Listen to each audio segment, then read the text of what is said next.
अब अपने बात करते हैं डिसीजन मेकिंग स्टेटमेंट। देखिए डिसीजन मेकिंग स्टेटमेंट नाम से ही रेफर हो रहा है कि डिसीजन लिया जाएगा जब भी कोई स्टेटमेंट एग्जीक्यूट की जाएगी, ठीक है, उसको एक कंडीशंस द्वारा चेक किया जाएगा। कंडीशन चेक करने के बाद ही वो स्टेटमेंट एग्जीक्यूट होगी। वो कंडीशन या तो ट्रू होगी या वो फॉल्स होगी, उसके आधार पे वो जो स्टेटमेंट है वो एग्जीक्यूट होती है। तो इस प्रकार के स्टेटमेंट को क्या कहते हैं अपने डिसीजन मेकिंग स्टेटमेंट। अब डिसीजन मेकिंग स्टेटमेंट के अंदर कौन कौन से स्टेटमेंट्स हैं? पहला है इफ, दूसरा जो है इफ एल्स, तीसरा जो है थर्ड जो है if else if ladder, fourth जो है नेस्टेड इफ, फिफ्थ जो है स्विच केस। ओके, तो ये डिसीजन मेकिंग स्टेटमेंट के अंदर आती हैं। अब अपने बात करते हैं पहले इफ स्टेटमेंट की, ठीक है। तो इफ क्या होता है कि if is a single selection statement. क्या है? सिंगल सिलेक्शन स्टेटमेंट है, यानी इसके अंदर क्या होगा, कंडीशन चेक होगी। अगर कंडीशन ट्रू है तो देन वो स्टेटमेंट जो है वो एग्जीक्यूट हो गई, अदरवाइज क्या होगा, वो टर्मिनेट हो जाएगा। ओके, इसलिए इसको सिंगल सिलेक्शन स्टेटमेंट कहते हैं। देखिए इसका सिंटैक्स क्या होता है, इफ का सिंटैक्स, इफ यहां पे condition, condition curly braces on, यहां पे स्टेटमेंट और ये कर्ली ब्रेसेस ऑफ। अब यहां पे कंडीशंस, यहां पे देखिए मैंने आपको बताया कि it is a single selection, यानी अगर कंडीशन ट्रू है तो कंट्रोल जो है इसके अंदर पास हो जाएगा और ये स्टेटमेंट एग्जीक्यूट हो जाएगी, ठीक है। और अगर कंडीशन क्या है, फॉल्स है, तब क्या होगा, ये डायरेक्ट ही टर्मिनेट हो जाएगी और स्टॉप हो जाएगी। इसलिए इसको बोलते हैं सिंगल सिलेक्शन स्टेटमेंट। यहां पे एक फ्लो डायग्राम बना के देखते हैं अपने।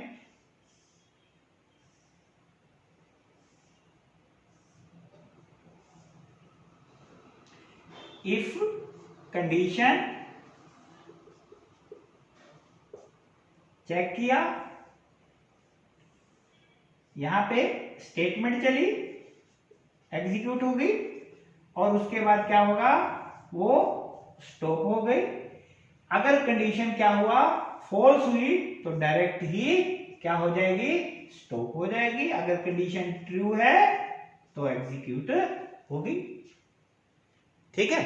तो यहां पे देखिए कंडीशन क्या है, अगर ट्रू है तो ये चली, स्टेटमेंट एग्जीक्यूट हुई, उसके बाद स्टॉप हुआ। अगर कंडीशन क्या है, फॉल्स है, तो देन सीधा डायरेक्ट जो है वो क्या हो रही है, टर्मिनेट होती है। इसलिए इसको क्या कहते हैं, सिंगल सिलेक्शन स्टेटमेंट। यानी कंडीशन क्या है, यदि कंडीशन ट्रू है तो स्टेटमेंट एग्जीक्यूट होगी, अगर कंडीशन फॉल्स है तो सीधा टर्मिनेट हो जाएगी। ओके, तो अब इसका एक मैं आपको प्रोग्राम बना के दिखाता हूं। इससे बनेगा इसका प्रोग्राम, सबसे पहले वो हेडर फाइल्स आपको पता ही है, hash include conio dot H, hash include stdio dot H. अब यहां पे देखिए पहले मैंने कोनियो लगा दिया, फिर stdio लगा दिया, ऐसा इसमें कुछ नहीं है। आपने सिर्फ हेडर फाइल डिफाइन करनी है, क्योंकि इसके जो मेथड होंगे या फंक्शन होंगे जो भी आपने इसको यूज कर रहे हैं, ठीक है, पर लेकिन आपने इसको यहाँ पे लिखना होगा हेडर फाइल को। फिर उसके बाद क्या है, वॉइड में कर्ली ब्रेसेस ऑन, आपने एक वेरिएबल डिफाइन करते हैं इंट मार्क्स का, और इसकी वैल्यू डिफाइन कर देते हैं, यहीं पे डिफाइन कर देते हैं। सपोज करो मैंने 46 डिफाइन की। अब क्या है, इफ कंडीशन यूज करते हैं कि इफ कंडीशन के अंदर लगा दिया कि marks greater than equal to 60, या सॉरी आपने यहां पे लगा दिया if marks greater than equal to 33, okay, तो आपने यहां पे प्रिंट एफ कर दिया, print F you are pass, और यहां पे ब्रैकेट ऑफ, क्योंकि ये ब्रैकेट है इसका ओपन है तो यहां पे ऑफ कर दिया, और यहां पे गेट सी एच, और ये सेमीकोलन, और ये करली ब्रेसेस ऑफ इसका मेन का, ठीक है। अब यहां पे देखिए जब इसको अपने रन कराएंगे प्रोग्राम को, जैसे ही प्रोग्राम को अपने रन कराएंगे, कंपाइलर क्या है इस मार्क्स को चेक करेगा, कंडीशन आ गई ना। तो डिसीजन मेकिंग स्टेटमेंट भी यही है कि जब किसी कंडीशन द्वारा क्या है चेक किया जाए, ठीक है। अब यहां पे कंट्रोल कर दिया, कंट्रोल करने के बाद क्या हुआ, यहां पे कंडीशंस आ गई कि अगर मार्क्स की value greater than equal to 33 है, यानी मार्क्स की वैल्यू क्या है 33 के बराबर या 33 से ज्यादा है, तो तब क्या होगा यू आर पास, ठीक है। अगर 33 से कम होती तो ये क्या है डायरेक्ट ही टर्मिनेट हो जाता, क्योंकि अपने सिंगल सिलेक्शन की बात कर रहे हैं, ठीक है। तो इसलिए यहां पे इसका जो आउटपुट अब क्या आएगा, क्योंकि मार्क्स की वैल्यू क्या है 46 है, तो यहां पे कंडीशन क्या हो रही है, ट्रू हो रही है। यहां पे क्या है marks greater than equal to 33, 33 के बराबर या 33 से ज्यादा है, बिल्कुल है ना, मोर देन है 33 से, तो इसका मतलब कंडीशन ट्रू, ट्रू होते ही कंट्रोल इसके अंदर पास हो जाएगा और कंपाइलर को इसको चेक करके इसके एग्जीक्यूट करा देगा, ये आउटपुट आ जाएगी यू आर पास, ओके। अगर मैं यहां पे इसकी वैल्यू जो है कर देता हूं, सपोज करो 32, ओके, क्या कर दी इसकी वैल्यू 32 कर दी। अब कंडीशन चेक होगी marks greater than equal to 33, तो क्या मार्क्स की वैल्यू 33 के बराबर या 33 से ज्यादा है, नहीं है, कंडीशन क्या है फॉल्स है, तो देन ये क्या हो जाएगा टर्मिनेट हो जाएगा, ओके, स्टॉप हो जाएगा। ये अपना एक क्या है इफ स्टेटमेंट का एक प्रोग्राम बन गया, ओके। अभी एक अपने एक और प्रोग्राम बनाते हैं, एक और उसकी बात करते हैं इफ एल्स स्टेटमेंट की, ठीक है। इफ एल्स स्टेटमेंट क्या होता है, इसको अपने क्या कहते हैं डबल सिलेक्शन स्टेटमेंट भी कहते हैं। इसका मतलब क्या हुआ कि अगर कंडीशन ट्रू है तो then control to pass in the if block, अगर कंडीशन फॉल्स है then control to pass in the else block, यानी कोई ना कोई एक स्टेटमेंट अवश्य ही प्रिंट हो गई, यानी एक स्टेटमेंट जो है चलेगी चलेगी। कौन सी चलती है, कंडीशन के बेस पर, कंडीशन के अगर ट्रू है तो वो उस पहले इफ वाला ब्लॉक चलेगा, अगर कंडीशन फॉल्स है तो एल्स वाला ब्लॉक चलेगा, ओके। तो यहां पे देखिए मैं आपको इसका सिंटैक्स देखिए इफ एल्स का, तो सिंटैक्स है इसका यहां पे इफ कंडीशन करली ब्रेसेस ऑन, यहां पे स्टेटमेंट, ओके, ये करली ब्रेसेस ऑफ एल्स करली ब्रेसेस ऑन ये स्टेटमेंट। तो अब यहां पे देखिए अगर कंडीशन ट्रू है, अगर ये कंडीशन ट्रू है तो ये चलेगी, ये एग्जीक्यूट होगी स्टेटमेंट। अगर ये कंडीशन क्या है फॉल्स है तो फिर क्या होगा कंट्रोल जो है एल्स ब्लॉक के अंदर आ जाएगा, तो ये स्टेटमेंट चलेगी, ठीक है। तो यहां पे मैं आपको इसका फ्लो डायग्राम भी बना के दिखाता हूं। तो यहां पे देखिए इसका फ्लो डायग्राम,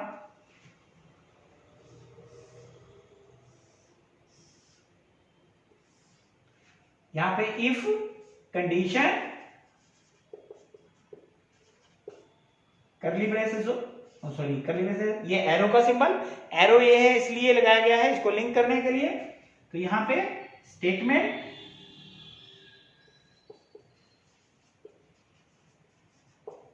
और देन स्टॉप, अगर कंडीशन क्या है ये ट्रू है तो, अगर कंडीशन क्या है, फॉल्स है, अगर कंडीशन क्या है, फॉल्स है,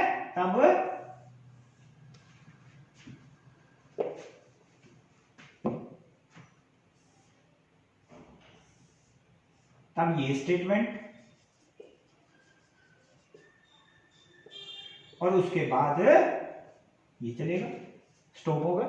यानी अगर कंडीशन ट्रू है तो ये स्टेटमेंट चलेगी, अगर कंडीशन फॉल्स है तो ये स्टेटमेंट चलेगी, यानी कोई ना कोई एक स्टेटमेंट अवश्य ही रन हो रही है। अब मैं इसका एक प्रोग्राम बना के दिखाता हूं आपको कैसे बनता है प्रोग्राम।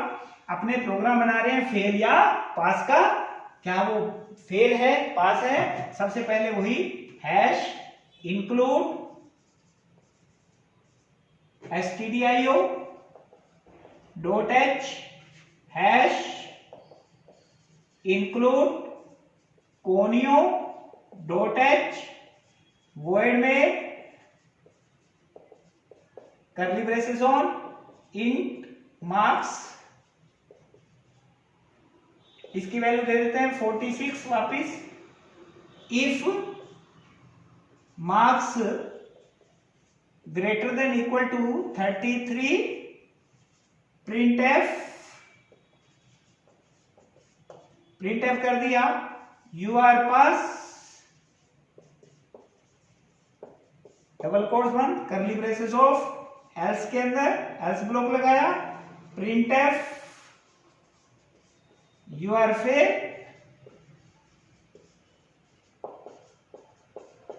ये curly braces off get C H, और ये करली ब्रेसेस ऑफ। ठीक है, तो अब यहां पे क्या है कि इंट मार्क्स की वैल्यू क्या है 46 है, तो क्या कंडीशन ट्रू है, बिल्कुल marks greater than equal to 33 से ज्यादा है या, ठीक है, तो 33 से अगर मोर देन है तो देन यू आर पास। अगर यहाँ पे 33 से मैं कम कर देता, वैल्यू दे देता, तो इसका मतलब कंडीशन फॉल्स हो जाती, फॉल्स होते ही एल्स ब्लॉक के अंदर कंट्रोल होता, कंट्रोल होते ही क्या आता, मैसेज क्या आता, यू आर फेल। यहाँ पे भी यही है, कंडीशन क्या है, ये ट्रू चल रही है, ये क्या है, यहाँ पे 23 है, तो कंडीशन क्या है, फॉल्स चल रही है, तो ये स्टेटमेंट होती। अगर कंडीशन यहाँ पे 46 होता तो ये ट्रू हो जाता, तो ये स्टेटमेंट चलती। इसी तरीके से प्रोग्राम के अंदर भी ऐसा है कि अगर कंडीशन क्या है 46 है तो कंडीशन क्या होगी, ट्रू होगी, marks greater than equal to 33, यानी 33 के ज्यादा या बराबर है, बिल्कुल है, 46 है तो ज्यादा ही है, ठीक है, इसका मतलब यू आर पास। ठीक है, तो ये क्या हुआ, इफ एल्स का प्रोग्राम हो गया। आप भी एक प्रोग्राम बनाना, प्रोग्राम का नाम है write a program to find the big value. Okay, आपने क्या करना है, 2 वैल्यू को इनपुट कराना है, रन टाइम इनपुट कराना, और उसके बाद उसकी फाइंड करना है कि वो बिग वैल्यू उनमें से कौन सी है। ओके।